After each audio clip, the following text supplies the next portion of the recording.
Komiti marango bero lwasi mar bad migao mar obila kod mano mar jela ochako kao paro kowuok kuom oganda jo Kenya e kidienje mopogore opogore.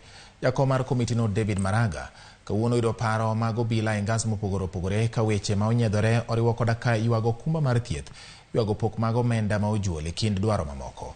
Jafwambo marwa Walter Nyambaga miyo ler. E kinde romo mokwongo mar kamiti marango bero lwasi mar bad migao mar obila kod mano mar jela, mochwe kom kod mane en ogai mar doho machon David Kanani Maraga. Kamiti no oyudo boke moting'o dwaro mag bad migao mar obila kod kidienje mag obila mopogore opogore. E kama bad migao mar obila koro dwaro ni piny owacho mondo ochwal negi omenda mag nyiewo gige lweny mag kedo gi wasigu kaka RPG, SPG, Kalagusta kod masinde manyasani manyalo ng'waso miruti kapok okelo hinyruok ne oganda. The major issues that this task force is going to deal with is the issue of operational constraints. If there are any challenges the services are meeting among themselves, like the one you have talked about with the National Police Service Commission, we have already even received their memorandum, so we are going to consider all that. Marago konegi gwelo pach jopiny kokale ote mag mbui ka sechego bende kamiti no koro kolo idwaro mag obila kaka jolo kumba mag thieth kod sir mabiro kod thieth mago manyadi mang'eny biro gi pek. Medical insurance is one major issue we are going to consider. It is in our TORs. If you check, it is in our TORs. The memoranda we have already received from the IPOA, from the National Police Service Commission, from the National Police itself, from the Kenya Prison Service. Actually, I've said a lot about that. So expect recommendations on that. Gai maro bila Jafeth Koome bende oko ne en kod adieri kod kanyakla mar Maraga mar biro rango lwasi mar dak kod ng'iyo kaka ngimagi inyal ber makare. One, there are a lot of expectations.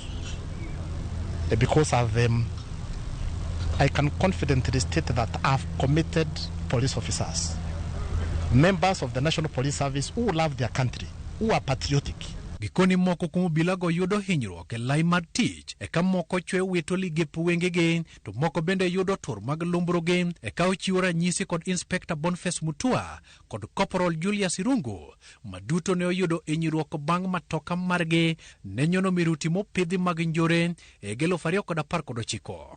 Injured, paralyzed, but he's still a brave officer. He can present a strong face, still committed to serve. The vehicle we were traveling on, which is a soft-bodied car, ran over an improvised device, explosive device, and that's how I came to lose my sight. We have issues to do with a proper policy to deal with people who live with disability within the National Police Service.